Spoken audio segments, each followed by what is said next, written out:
Hey everyone, it's Rabbi Shmuel Paul, and I want to thank you for being here. Today we're going to talk about, is the Bible true? And we have to qualify what we're asking when we ask that question, because I'm not talking about the King James Bible. I actually don't believe in the King James Bible. What I am talking about is the Torah scroll that the Jews read 3 times a week. It contains 304,000 letters and is read aloud with a special incantation, with a special tune. And this scroll is in Hebrew, and it starts with the creation of the world and ends with the death of Moses, who authored the Torah. It has many stories about Abraham, Isaac, and Jacob. It lays down what morality is, and that's hugely important. It has many details about the building of the Holy Temple and the giving of sacrifices.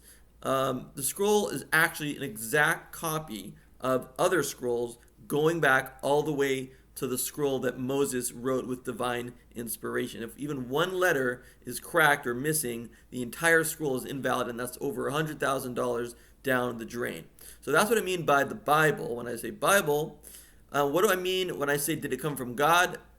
The notion that God exists was proven in a video before this one called 25 Proofs That God Exists. So if you haven't watched that, stop the tape and watch it now.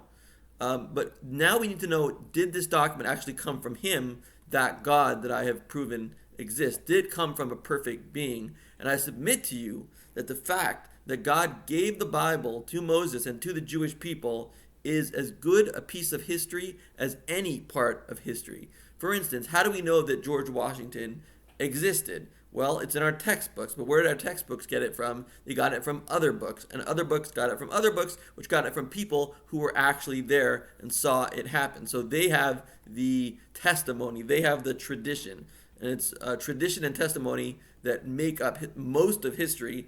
In fact, the most important historian in history is Josephus, and he is doing nothing more than giving testimony about what he saw. So history is about what people saw and them giving it over. And then the question is, how well did they give it over? And in the case of the Torah, we have a perfect document that was given over that cannot be changed at all.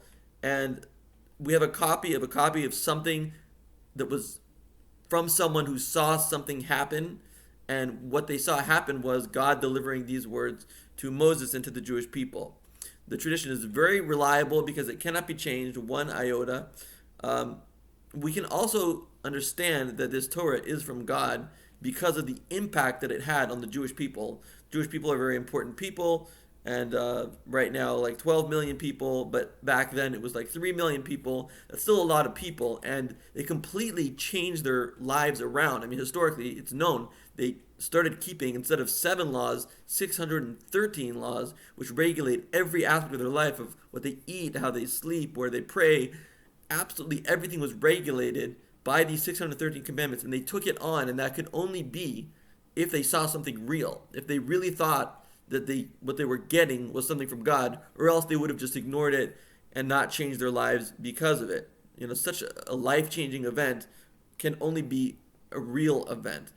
Other religions are based on the testimony of one, maybe two, maybe three witnesses, whereas the giving of the Torah, the giving of this Torah scroll written by Moses, was given to 3 million people. Never has one event in history been seen live simultaneously by 3 million people. It has never happened, which makes the giving of the Torah at Mount Sinai an event that is probably the most well corroborated event in history because of the document that's so well preserved, and the fact that Jews keep relating what happened, an entire people. And in fact, if you go a couple generations back in any Jewish family, they will have a belief in the giving of the Torah at Mount Sinai.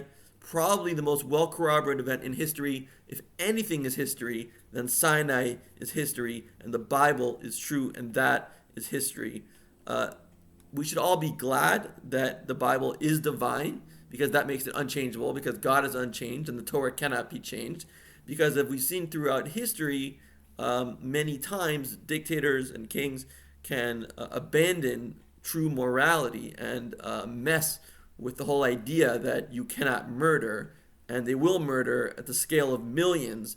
And in order for that not to happen again, we need to all come back to the Bible, which cannot be changed. And the do not murder in the Bible is the one that will last forever. And each of these laws, each of these 613 laws, 613 are meant to be kept by Jews, and only 7 meant to be kept by Gentiles. But if we would all, those 7 have many offshoots and a deeper meaning to go into those 7 laws, which we can talk about at another time. But the idea that this is unchangeable, and if we only follow these laws, we will all get along with each other. We'll all eventually have world peace. And if we really follow the laws, we'll eventually have the messianic redemption and paradise here on earth. So I wish all of us to come back to the original wisdom, the original truth that the Bible is real, and what is real is the Torah scroll, and what's real is morality, and all these other laws that shed so much light into a dark world. And together we will follow these laws and bring about a paradise on earth, and we'll have a good life in this world and the next. God bless.